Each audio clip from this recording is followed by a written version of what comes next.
वे लोग गांव में जन्मा। गांव के मुहाने पर एक विशाल खोखला ड्रैगन पेड़ है जिसे ग्रामीणों ने ईंटों से एक मंदिर बना दिया है। अंदर हुसान ये की पत्थर की मूर्ति है। हुसान ये एक सिद्ध लोमड़ी देवता है जो लंबी उम्र देते हैं पर हर 30 साल में भेंट मांगते हैं। गांव का नियम है कि मरने वाले के लिए आधी रात को ड्रैगन पेड़ के नीचे 3 अगरबत्तियां जलाएं। हुसान ये से उम्र उधार मांगे, जितना ले उसका दोगुना लौटाएं। संतानों के भाग्य से कर्ज चुकाना पड़ता है। मेरे पिता हुसान ये की सेवा करते थे। मैं भी जल्दी मर गया। पिता बोले। हुसान ये उन्हें ले गए। वे धुएं बनकर पेड़ की जड़ों में समा गए। उस रात पिता ने मुझे बिस्तर से उठाया। छोटे जू, मेरे साथ चलो। पिता ने 3 लंबी अगरबत्तियां पकड़ी थी। वे बाजार की नहीं, नागदौन और काले कुत्ते के खून से बनी थी। कहां? पिताजी, बरगद के पेड़ के पास। झाओ तुहू की पत्नी को प्रसव में बहुत कष्ट है। 2 दिन से तड़प रही है, अब नहीं बचेगी। आयु मांगने। बरगद के नीचे झाओ तुहू का परिवार वेदी के आगे था। मूर्ति का चेहरा बर्फीली हवा में धुंधला था। बस 2 सफेद आंखें चमक रही थी, मानो सबको देख रहे हो। पास में उसकी मरणासन्न पत्नी कुइलियान लेटी थी। चेन सी हो, तुम आ गए। झाओ तुहू की आंखें लाल थीं, चेहरा आंसुओं से भरा था। उसकी पत्नी कुइलियान 20 साल की है। हुसान ये 20 साल की आयु का दान।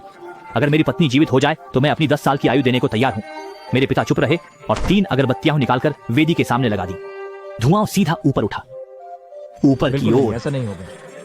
वेदी से एक भारी आवाज आई, गले से नहीं, जमीन के नीचे से बुलबुले फूटने जैसी। आयु का दान स्वीकार है।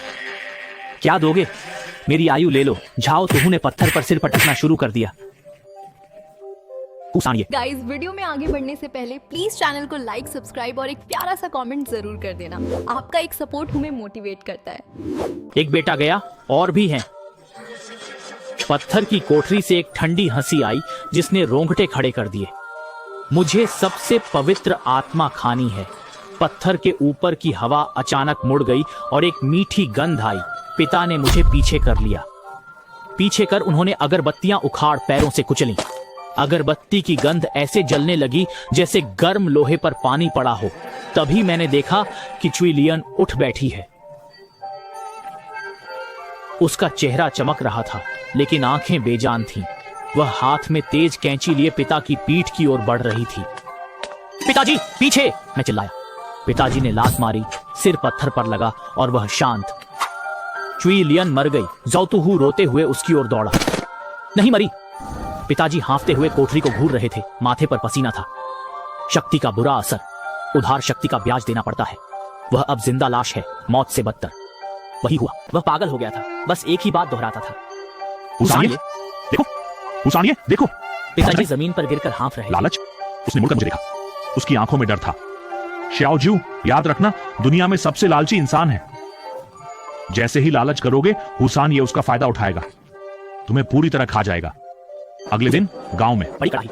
चेन के पागल होने की खबर गांव में फैल गई। कुछ ने कहा चेन धोखेबाज है, कुछ ने कहा हुसान ये प्रकट हुए। पर लोग उस पत्थर से डरने लगे। गांव के कुत्ते बरगद के पास से दुम दबाकर निकल जाते, भौंकते नहीं।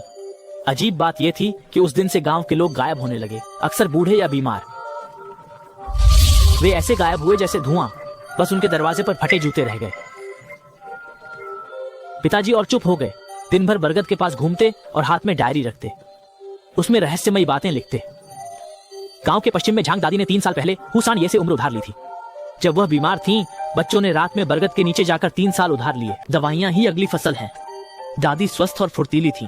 गांव वाले उनकी किस्मत और हुसान ये के आशीर्वाद से जलते थे। उस सुबह भोर होते ही दादी की बहू की चीखें गूंज उठी। दादी कुर्सी पर सीधी बैठी थी, आंखें बंद थीं और चेहरा इतना शांत था जैसे वह गहरी नींद में सो रही हो।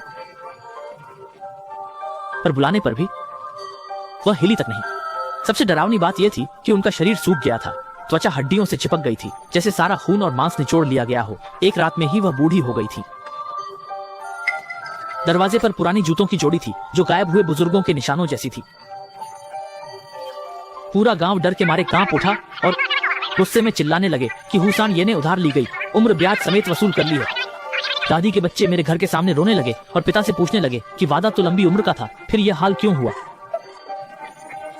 पिता चुप रहे, उनकी पिटाई और शिकायतों को सहते रहे, बस हाथ में पकड़ी डायरी को जोर से दबाए रखा। उनका चेहरा गुस्से से पीला पड़ गया था।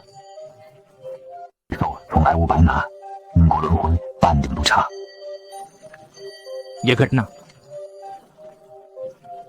इसके बाद किसी ने बरगद के नीचे मन्नत नहीं मांगी, पर लालच और जीने की चाह कभी नहीं दबती। गांव में बीमार होने पर लोग आधी रात को छिपकर पूजा करते, बस एक उम्मीद के लिए। मैं गांव का तनाव और पिता को छिपकर नाम लिखते देख रहा था।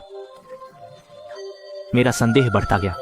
मुझे लगा वह मूर्ति कोई देवता नहीं थी, बल्कि एक जीव, लालच पर पलने वाला, किस्मत खाने वाला राक्षस था।